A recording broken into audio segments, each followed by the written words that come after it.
வணக்கம். என் பேர் வந்து கார்த்திகேயன். நான் திருவண்ணாமலை மாவட்டம், செங்கமட்டம், பிஞ்சூர் கிராமத்துலேருந்து பேசுறேன். இப்போ வரப்போற 2026 சட்டமன்ற தொகுதி எலக்ஷன் வருது பார்த்தீங்களா? அதுக்காக நான் இப்ப பேசுறேன். ஒரு 25 கொள்கைகள் நான் வந்து சொல்லப் போறேன்.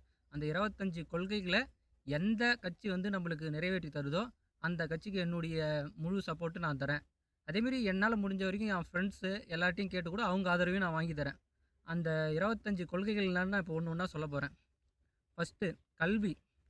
இப்போ வந்து கல்வி வந்து பார்த்தீங்கன்னா, எல்லா எல்லா கிராமத்தில இருக்கட்டும், இல்ல நகரத்தில எங்கேயா இருக்கிற கவர்மெண்ட் ஸ்கூல்ல வந்து பார்த்தீங்கன்னா, அந்த ஸ்கூல்ல படிக்கக்கூடியவர்களுடைய ஸ்ட்ரென்த் வந்து ரொம்ப கம்மியாயிடுச்சு. ஏன்னா, இப்போ ம் பெரிய பெரிய வேலையில இருக்கிறவங்கலேருந்து, மிடில் கிளாஸ் வேலைக்கு போய் செய்றவங்கலேருந்து, அதுக்கு அடுத்து வந்து பார்த்தீங்கன்னா, இப்போ வசதியே இல்ல நம்பகிட்ட. நம்ம இப்போ ஏழ்மையில இருக்கோம். அவங்களுக்கும் என்ன எண்ணம் வருதுன்னா, நம்ம பசங்கள நல்லா படிக்க வைக்கணும். அதனால வந்து பார்த்தீங்கன்னா, எல்லாருமே பிரைவேட் ஸ்கூல் நோக்கி அந்த மோகம் எல்லாருக்கும் போக ஆரம்பிச்சுச்சு. ஒரு 25,000, 30,000, 50,000 ஃபீஸ் கட்டினாச்சும் படிக்க வைக்கிறாங்க. அப்படி படிக்காம கவர்மெண்ட் ஸ்கூல்ல எடுத்துன்னு போய் சேர்த்தா, அத என்ன நெனைக்கிறாங்கன்னா, அது வந்து அவங்க கௌரவ குறைச்சலா நெனைக்கிறாங்க. நல்ல படிப்பு இங்க கவர்மெண்ட் ஸ்கூல்ல சொல்லிக் குடுக்கல அப்படின்னு நெனைக்கிறாங்க. அதுக்கு என்னன்னா, இந்த கவர்மெண்ட்ல கல்வித்துறை அமைச்சரா இருக்கிறவங்களோ, இல்ல யாருனா தான் ஏன் நம்மளுக்கு ஸ்ட்ரென்த் குறையுது? எதனால நம்மளுக்கு ஸ்ட்ரென்த் குறையுது? எப்படி நம்ம இன்கிரீஸ் பண்ணலாம்?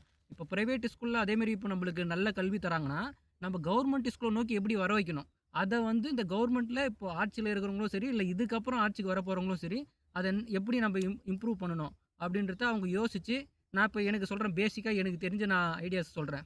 இப்ப வந்து பார்த்தீங்கன்னா, இந்த கல்வி சிஸ்டத்துல வந்து நம்ம பிரைவேட்ட விட நம்ம அட்வான்ஸ்டா நம்ம கவர்மெண்ட்ல கொண்டு வரணும். என்னன்னா, இப்ப வந்து பார்த்தீங்கன்னா, ஸ்காட்லாந்து, ஜப்பானு, டென்மார்க்கு, சைனா இந்த நாட்டுலலாம் எப்படி கல்வி வந்து சின்ன பசங்களுக்கு எப்படி கல்வி அவங்க வந்து பயிற்றுவிக்கிறாங்களோ, அதே போல சிஸ்டத்த நம்ப கவர்மெண்ட் ஸ்கூல்ல ஃபர்ஸ்ட்டு இனிஷியேட் பண்றோம். அப்படி நம்ம கொண்டு வரப்போ, தனியார் பள்ளிகள விட நம்பளுடைய கல்வி தரம் அதிகமா இருக்கும்.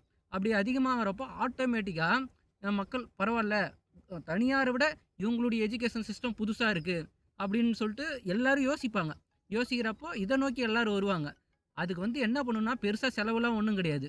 இப்போ வந்து பார்த்தீங்கன்னா, அந்தந்த நாட்டிலேருந்து அ ஆசிரியர்கள நீங்க தேர்வு செஞ்சு ஒரு கண்ட்ரிலேருந்து ஒரு 10 ஆசிரியர் கூட இப்ப நான் மேற்கொண்டு சொன்னேன்ல மேல முன்னாடி சொன்ன கண்ட்ரிலேருந்து இந்த சைனா, ஜப்பான், டென்மார்க்கு இதேமாரி கண்ட்ரீஸ்லாம் சொன்னேன்ல, அந்த கண்ட்ரில இருந்து ஆசிரியர்கள இங்க வர வச்சு, அவங்களுக்கு வந்து பார்த்தீங்கன்னா, மொத்தமா ஒரு இடத்துல இப்ப சென்னையிலேயே கூட அவங்க தங்கிட்டு கூட, எல்லா ஸ்கூல்லயும் அவங்க வந்து பார்த்தீங்கன்னா, இந்த ப்ரொஜெக்டர் மூலியமா, ஆன்லைன் கிளாஸ் மூலியமா அவங்க அங்கேருந்து இங்க எல்லா கவர்மெண்ட் ஸ்கூல்லயும் ஒரு ப்ரொஜெக்டர், ஒரு ஹை ஸ்பீட் இன்டர்நெட் அத மட்டும் புரொவைட் பண்ணிட்டு, அவங்க அங்க இருந்து கூட இவங்களுக்கு எப்படி பண்ணலாம் அப்படின்னு சொல்லிட்டு, இங்க இருக்கிற டீச்சர்ஸ் கூட ஆன்லைன்ல வந்து கலந்து பேசி, அவங்களுக்கு சொல்லிக் குடுத்து, டீச் பண்ணி அதே மாரி ஒரு சிஸ்டத்த கொண்டு வரணும். நீங்க அடுத்த லாங்குவேஜ் உங்க கத்துக்க சொல்றீங்களா சார் நீங்க?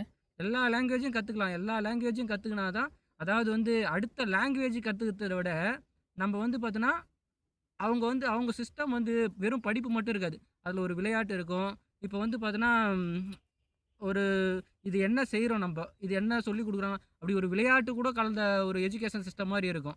நம்ம ஒண்ணும் அப்படியே எழுதுறது, படிக்கிறது அப்படின்னு இல்ல. விளையாட்டு மாரி இருக்கும், படிக்கிற மாரி இருக்கும். சின்ன குழந்தைங்களுக்கு எப்படி அவங்க சொல்லிக் குடுக்கலாம்? எளிமையா சொல்லிக் குடுக்கலாம். அப்படின்ற முறையில அவங்க கல்வி கத்து தராங்க. அது என்னன்னு சொல்லிட்டு நம்ப ஆசிரியர்கள் அங்க அனுப்பிச்சு, அவங்களுக்கு அவங்க எப்படி சொல்றாங்க அப்படின்றது இவங்களுக்கு நம்ப வந்து பார்த்தீங்கன்னா, ட்ரெயின் அப் பண்ணி, அங்க வந்து அத வந்து இவங்க இம்ப்ளிமெண்ட் பண்ணணும். ஒண்ணு எஜுகேஷனுக்கு இப்படி பண்ணணும். இதுக்கு ஒண்ணும் பெருசா செலவாயிட போறதில்ல. ஒரு கிராமத்திலயும் வந்து பார்த்தீங்கன்னா, என்ன ஹை ஸ்பீட் இன்டர்நெட்டு, ஒரு ப்ரொஜெக்டரு இத பண்ணி தரதுக்கு எவ்வளோ செலவாயிட போகுது. ஹை ஸ்பீட் இன்டர்நெட் எதனா ஒரு இப்போ ஒயர்லெஸ் இன்டர்நெட் நெறைய வந்துச்சு. எல்லா ஸ்கூலுக்கும் ஒயர்லெஸ் இன்டர்நெட் மூலியமா நெட்டு குடுத்துருங்க. ப்ரொஜெக்டர் குடுத்துட்டு லைவா அங்க ஆன் பண்ணிட்டு, இப்படிலாம் பண்ணணும். அதேமாரி செயல்திறன் இப்போ வந்து என்னவோ நீங்க எஜுகேஷன் குடுக்குறீங்கன்னா, பசங்க அத அப்படியே வந்து பார்த்தீங்கன்னா, டெமோவா பண்ணி பார்க்கணும். அப்பதான் அவங்களுக்கு இன்னும் நாலேட்ஜ் அதிகமா வளரும். இது ஃபர்ஸ்ட்டு.